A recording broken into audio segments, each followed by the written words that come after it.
1. The Martin Family, Oregon, 1958. Some of the best details in stories like these have to do with the lives of people the disappeared left behind. What actually happened to the Martin family isn't much of a mystery. They likely drove off the road on the way home, their car plunging into the river below, but the evocative snapshots of a life never resumed make this entry particularly eerie. It highlights all the mundane details of life that might flash before your own eyes in the instant everything changes. 2.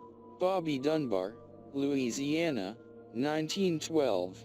Fans of This American Life will recognize this story, as it was the center of one of the show's best episodes. When young Bobby Dunbar, just 4 years old, wandered off from his family on a group outing, he was never seen again. It's possible he fell from a railroad trestle and drowned. It's also possible he was abducted by a strange man who was seen lurking in the area. But we'll likely never know, because authorities thought they found Bobby Dunbar and didn't realize it was another child entirely, who simply stepped into Bobby's life, until 2004, long after it would have been possible to solve the case. 3. Billy Gaffney, New York, 1927, when 4-year-old Billy Gaffney was left to play with a 3-year-old friend in the hallway of his Brooklyn apartment building for just a few moments, the two boys disappeared. The 3-year-old was eventually found on the roof of the apartment building, and he said the boogeyman, an elderly gentleman with a gray mustache, had spirited Billy away. Serial killer Albert Fish, who fits the boogeyman description, confessed to Billy's murder years later, but Billy's remains have yet to be found. 4. Mary Maroney, Illinois, 1930. Mary Maroney, just 2, is an example of a recurring motif in the Charley Project's archives. Families desperate for cheap child care during the Great Depression who simply trusted the wrong person. Maroney disappeared after her parents allowed her to spend a day with a woman who called herself Julia Otis. A woman purporting to be Otis's cousin later wrote to the family to say Otis was love-hungry after the loss of a husband and child and that she would care for Mary. Mary has never been found and would be in her 80s today. She may still be alive and have no idea who she is. Georgia Weckler, Wisconsin, 1947. The sad story of the disappearance of Georgia Weckler, 8, is haunting for one specific reason. Curiously, prior to her disappearance, Georgia had made several remarks indicating that she especially feared being kidnapped. What prompted this, we'll likely never know. 6. Evelyn Hartley, Wisconsin, 1953.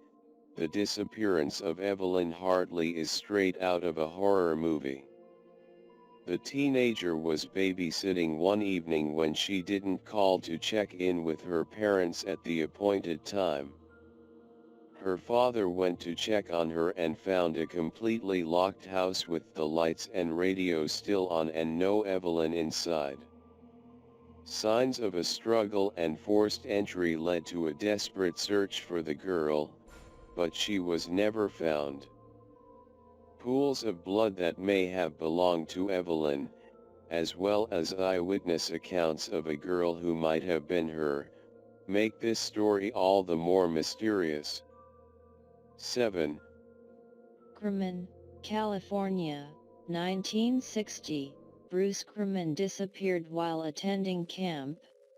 He was playing with a few other boys just a short distance from his group, when he became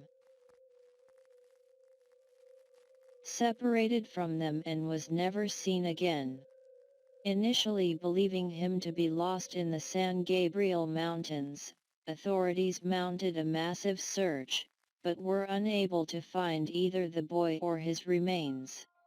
Now, however, authorities believe him to have come in contact with Mac Ray Edwards, one of America's least known yet most prolific serial killers, who worked on highway construction and perhaps buried the remains of his victims beneath the asphalt, where they would never be found. 8. Marjorie West, Pennsylvania, 1930. The West family went out after church for an outing in the country, one that involved Marjorie, 4, and her 11-year-old sister going to pick wildflowers. The sister went to talk to their parents, and Marjorie disappeared from the middle of a wide-open field. This might seem like a standard-issue kidnapping story save for the fact that Marjorie's life might well have intersected with Georgia Tann, the woman who ran the Tennessee Children's Home Society. Praised for her ability to find homes for children who needed them, Tann actually abducted more than 1,200 children and then placed them with rich families in far-off states like California, often for a hefty fee. If Marjorie did somehow meet Tann or someone who worked with her, she could be alive today and unaware of her true identity. 9. The Sodder Children, West Virginia, 1945. By far the eeriest story in the Charley Project archives is that of the 5 Sodder children, who all disappeared under suspicious circumstances on Christmas Eve night.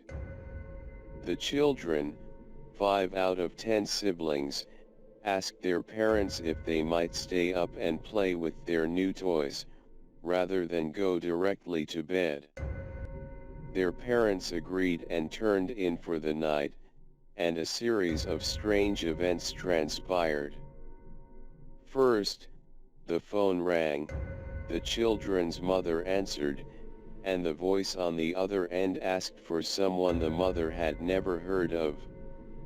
When she said so, the voice laughed and hung up.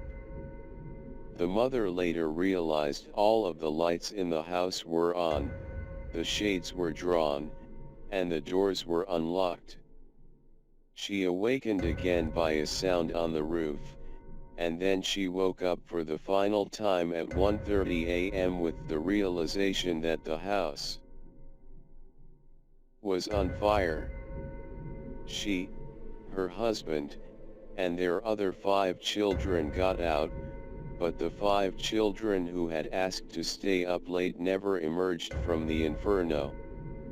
When their father went to climb his ladder up into their bedrooms on the 2nd floor, he could not find it. It was later found dragged away from the house. The official conclusion was that the children had died in the house fire, but the Sodders never stopped believing their kids were still alive, right up until the 2 parents died.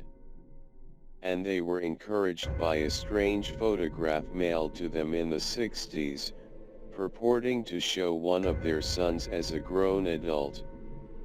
Did the Sodder children die in a fire set by never-caught perpetrators? Perhaps. But the tantalizing thought that they might have been kidnapped might still, indeed, be alive, perhaps in Italy, has kept some sliver of hope that this strange case might find resolution.